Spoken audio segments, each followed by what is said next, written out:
شب قدر کی نفل نمازیں۔ بسم اللہ الرحمن الرحیم۔ رمضان المبارک میں طاق راتوں میں ان نوافل کو کثرت سے پڑھنا چاہیے۔ ان کی بہت فضیلت ہے۔ نمبر 1، بعد نماز عشاء 7 بار سورہ قدر پڑھیے۔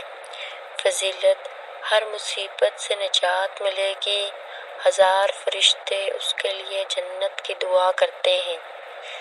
2 رکعت ترکیب: ہر رکعت میں الحمدللہ کے بعد 1 بار سورہ قدر، 3 بار سورہ اخلاص۔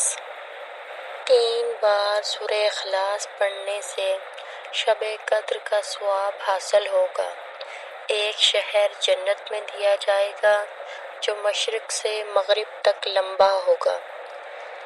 2 رکعت ترکیب اس طرح سے کہ ہر رکعت میں الحمدللہ کے بعد سورہ قدر 7 بار اور 7 بار سورہ اخلاص، سلام کے بعد استغفار اور درود شریف پڑھیے۔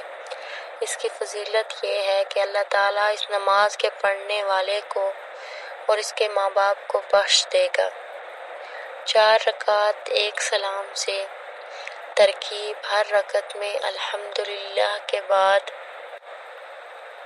3 بار سورہ قدر، 7 بار سورہ اخلاص پڑھنی ہے۔ یہ حضور صلی اللہ علیہ وآلہ وسلم کے بتائے ہوئے طریقے ہیں جو شب قدر میں پڑھنے ہیں۔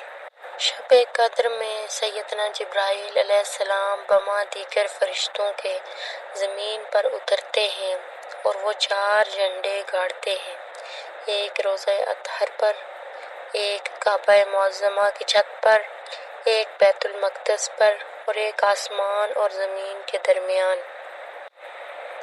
پھر وہ فرشتے تمام اطراف میں پھیل جاتے ہیں اور کوئی ایسا گھر باقی نہیں رہتا جہاں وہ داخل نہ ہوں۔ جو شخص عبادت میں مشغول ہوتا ہے، فرشتے اس کو سلام دیتے ہیں اور یہ نقشہ طلوع فجر تک باقی رہتا ہے۔ سبحان اللہ، سبحان اللہ۔